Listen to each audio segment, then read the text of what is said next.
哥，上一集你留下了一个谜题说，有一次你陪马总统接受访问的时候，那个主持人问马总统说，他的团队是不是10个人里面可能有11个博士，是一个博士团队？那为什么11个？就是因为可能有一个人同时拿了2个博士，真的是这样吗？好，那我就要问白脸猫一样啊，你猜猜看，如果你是马英九，你怎么回答这个问题？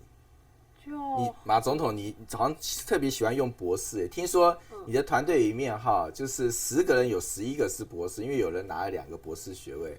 马总统是这个样子吗？看马总统自己知不知道？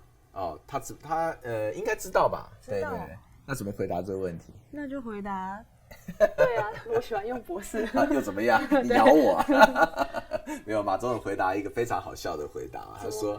哪有？你看罗志祥就不是博士，真的，我当场就3条线。你为什么这个时候要拿我当例子呢？哈，那这是马总统，所以网友问很多有趣的事蛮多的哈，这是属于那种3条线式的有趣，那我也不能说什么哈。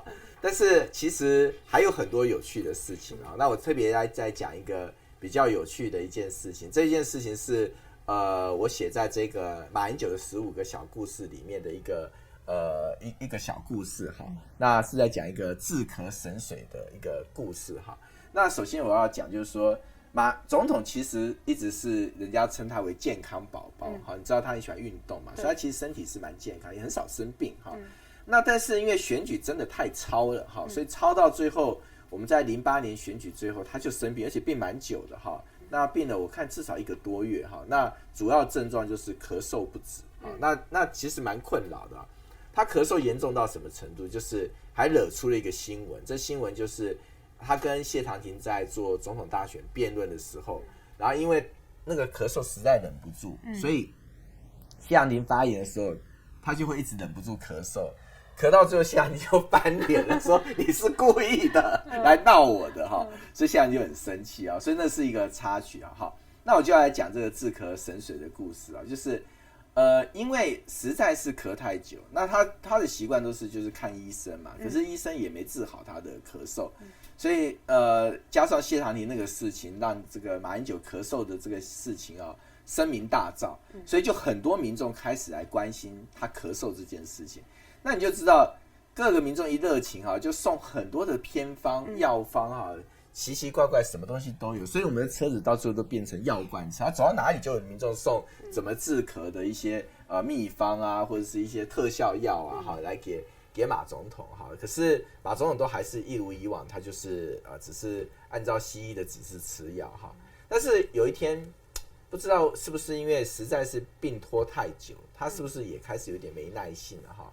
就有一天他就到了一个庙宇去去拜庙嘛哈。那因为他的咳嗽事情已经变闹成了大新闻，所以这个宫庙主委就很关心他的健康，他就跟马总统说：“马总统，我告诉你哈，我们那个庙里有这一罐神水哈，你拿回去用哈，保证你咳嗽马上就治好了哈，非常灵验的。”那马总统当然就是人家好意当然收下啦，他就拿了那个神水哈，那就拿着就回到了车上。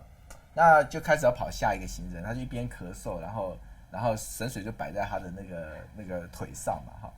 结果呢，我就突然看到马总统就做了一个动作，他突然不知道是心血来潮还是怎么样，他再想一想，死马当活马医吧，他就把那个神水打开了，那是一个保特瓶装的神水，打开以后呢，他就开始喝那个神水。就不喝就算，一喝咳得更厉害，当场被呛到，然后说这到底是什么东西啊？这到底什么东西？这是什么水啊？然后那水户也愣住了，就说：“他说你问问看那个主委，这个水到底是什么水？他要怎么用啊？”就那个公庙主委跟他讲，就后来就跟那个水户讲说：“这个水是符水哈。”是用来净手用的，净了手之后就可以治咳嗽啊，所以马总统那时候就是以为是用喝的啊，就是可以治咳嗽啊，所以这就想说贡献给网友们问说，跟马总统在一起哈，有没有发生一些有趣的事情？其实非常多啦，多到可以出好多本书，像我这一本那个马英九的15个小故事，其实那个刚讲治咳神水就是其中一个小故事，如果大家有兴趣的话，也可以买来看啊，里面有很多的一些小故事。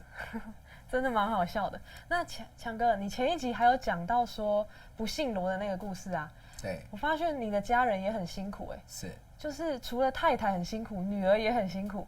那我又想问啦，就是你的女儿是怎么看待你这样一份这么忙的工作呢？好，那又到我们的谜题时间到了哈。我先讲一段我跟小女儿相处的一个故事啊，然后大家猜猜看到底发生了什么事情哈。大概是2013年的时候哈，那时候我的小女儿她才4岁。那有一次我大概是晚上8、9点左右回到家哈，算比较早一点哈。那回到家真的很累，我就到餐桌旁边坐下来。那太太看我回到家，就切了一盘柳丁给我哈。那切完以后，那太太就进到房间里去忙她的事情。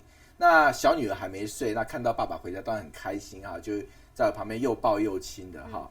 玩了一阵子之后，她就跑到那个厨房去拿了一个空杯子出来哈。那大家来猜猜看，我的小女儿拿空杯子出来想要干什么？答案下一集揭晓。